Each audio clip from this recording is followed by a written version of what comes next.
Erev Shabbat Shalom Rabotai. We are continuing with our Mishna Yomi Masechet Shabbat. We are up to Perik Tet Mishnah Zayin. Today's Mishnayot should be Leilu Nishmat Neria ben Svetlana Aranbayev Neriyahu ben Burcha Israelov Menuchatam Began Eden. Amen. The Mishnah begins Hamutzi Kupat Arochlin. If one takes out a peddler's box of perfumes, Afal Pi Sheyesh Ba Minin Arbe Eno Chayav Ela Chatat Echat. Even though there are many different kinds of perfumes in it, he is liable to bring only one chatat because the entire box is considered one item, and therefore he has done only one act of transferring. And the Rav explains, peddlers of women's cosmetics carried boxes that were divided into small compartments, each containing a bundle of fragrant spices, but nevertheless, he is only liable to bring one chatat offering. And the Mefarshim bring down that this ruling seems to be unnecessary. Why?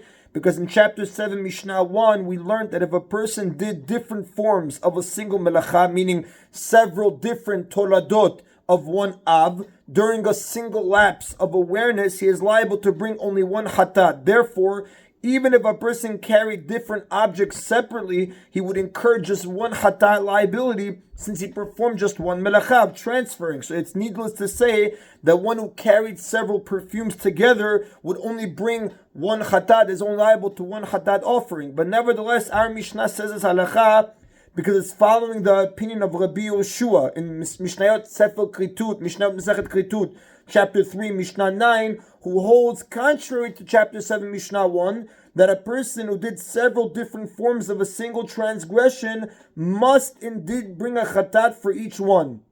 So Rabbi Yeshua would rule that if a person carried a number of items separately, he would have to bring the corresponding number of offerings. So our Mishnah teaches that even in the case of a peddler's box, even Rabbi Yeshua agrees that there is only one chatat liability, since despite the number of items in the box, he performed just one act of transferring. The Mishnah continues now. The minimum for garden seeds of vegetables that are sown in a garden, is slightly less than the measure of a dried fig, because that is the smallest measure people consider significant enough to plant. Rabbi Yehuda ben Betera omer hamisha, but Rabbi Yehuda ben Betera says that the minimum is 5 seeds, which the Rambam in his commentary explains that this is a smaller measure than stated by the first Tana. The Rav does say, Ven halacha, Rabbi Yehuda ben Betera shomer chamisha, the halacha does not follow Rabbi Yehuda ben Betera, who says the minimum is 5 seeds. Zera kishuin shnaim, the minimum for cucumber seeds is 2. Zera diluin shnaim, the seeds of gourds 2. Zera pol mitzri shnaim, the seeds of a cowpea, which is a bean-like plant, 2. Now these 3 types of seeds are more valuable than ordinary garden seeds, and even 2 of them are significant. Chagav chay ta'or kolshu, one who takes out a live kosher locust is liable even if the locust is of any size, because it can be given to a child to play with, which the Mefarshim give us the background. The Torah in Sefer Vayikra, chapter 11, pasuk 22, lists several species of locusts that are kosher. All others are not kosher. Nowadays, most communities do not eat any locusts because they don't know which are the kosher ones.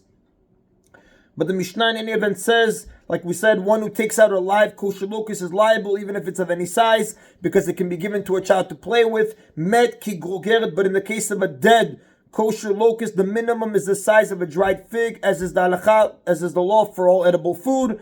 Tziporet kiramim ben hayat ben meta kolshi shematznin otah lirfuah, one who takes out a tziporet keramim, which the Mefarshim explain literally a bird of vineyards, which is a species of locust, as the Gemara says in Masechet Chulin, page 65a, that can be found near young palm trees, as our Gemara explains, Masechet Shabbat, page 90b. So in any event, again, Tzipot keramim is a species of locust that can be found near a young palm tree, and the Mishnah says one who takes out this species of kosher locust, whether it is alive or dead, incurs liability if it's of any size, because people keep it for the purpose of healing.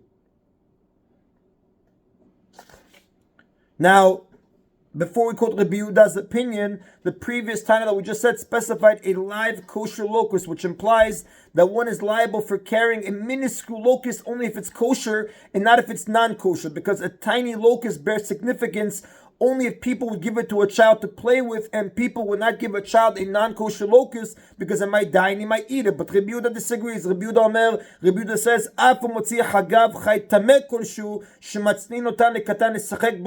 even one who takes out a live non-kosher locust is liable for carrying a locust of any size, because people keep even non-kosher locusts for a child to play with, because according to Rabbi Yehuda, we are not concerned that the child will eat the locust if it dies, because when a locust child dies, he grieves over it and he would not eat it, as the Gemara in Masechet Shabbat, page 90b, explains Rabbi Yehuda's opinion, but the Rav does tell us, Ven halacha Rabbi Yehuda, the halacha does not follow Rabbi Yehuda. And that is in Rabotai Perek Tet, Mishnah Zayin. We begin now with Perek Yud Mishnah Aleph, but as an introduction, we learned in chapter 7, Mishnah 3, that a person is not liable for transferring something unless he carries an amount of it that is significant by most people. So in chapter 7, 8, and 9, we listed many items and identified the minimum amount of each one that's considered significant. Now this Mishnah in chapter 10, Mishnah Aleph, begins by speaking about someone who regards as significant even a quantity that is smaller than the standard minimum. So even though it's below the standard minimum, you consider it significant. If one stored a small amount of seed, which the Rav explains he put in a safe before Shabbat, intending to plant it or show it as a sample to customers or use it as medicine, and he took it out on Shabbat into a public domain, Hayab b'chol shu is liable for transferring any amount, even a single seed, as the Tosfot Yom Tov says, because by storing a small amount, he showed that it's significant to him, and therefore he is liable for transferring it, even though it's less than the regular minimum, which the Mefarshim explain that this ruling was stated at the end of chapter 7, Mishnah 3.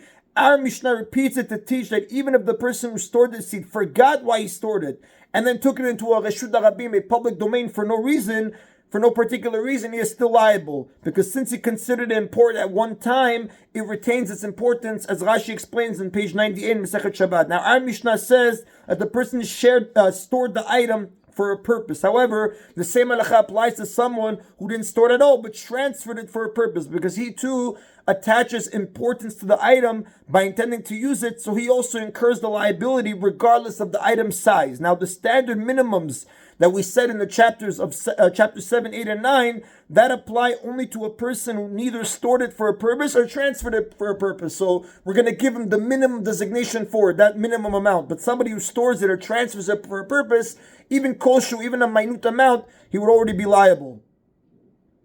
Any other person, however, is not liable unless he takes out its standard minimum measure, which in the case of seeds, the minimum amount is slightly less than the size of a dried fig, like we just learned in chapter 9, Mishnah 7.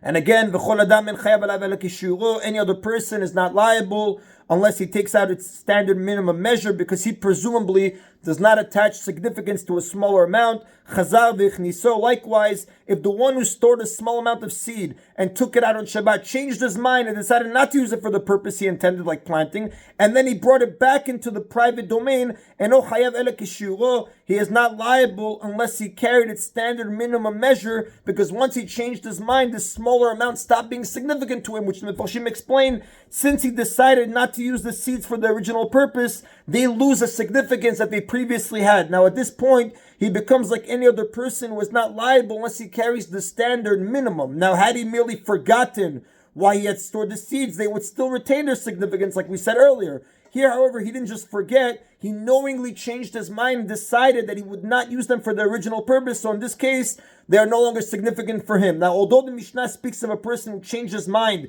after he took the item into Reshut HaRabim, the same halacha for sure applies to someone who changed his mind before he took it out, as the Tosfot Yom Tov states.